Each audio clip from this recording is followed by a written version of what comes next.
Osama Nazal, he's a Palestinian affairs analyst and joins me from Jenin in the occupied West Bank. What do you make of this attack? Why do you think we're seeing these Israeli airstrikes now? Yeah, first of all, we need to understand that the Israeli aggression against Palestinian people is nothing new.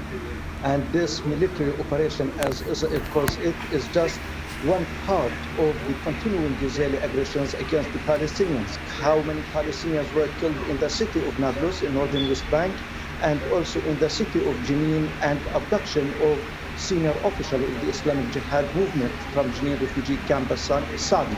So we are talking about an aggression continued by the colonial settler power called Israel, which has one aim: denying the rights of the Palestinians to existence and doing everything for removing the Palestinians from their country, Palestine. What kind of escalation do you think this could lead to? Already a very tense situation, of course, in the region. What sort of retaliation might we see? Are we looking at the potential for a full-fledged war here? Yeah. We can't talk about a full-fledged war because the Palestinians don't have an army, they don't have warjets, they don't have tanks to face one of the most powerful military forces in the Middle East, Israel. But this, at the same time, doesn't mean that the Palestinian people are lifeless and they are going to keep silent on these crimes.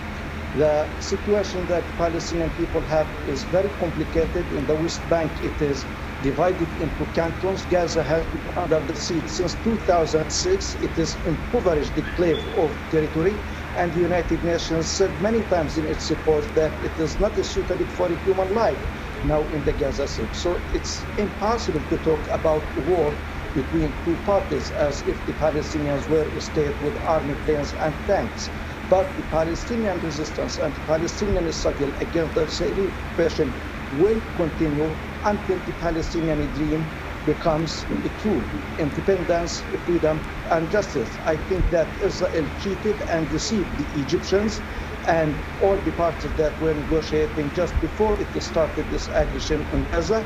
And so it is the responsibility of all the Arab and Muslim nations, as well as the international community, to intervene and tell Israel stop pure crimes against the impoverished enclave of the Gaza Strip. I think it's a regional, international, a human issue that should not be limited to the Palestinian people only. Okay, we're going to leave it there for now.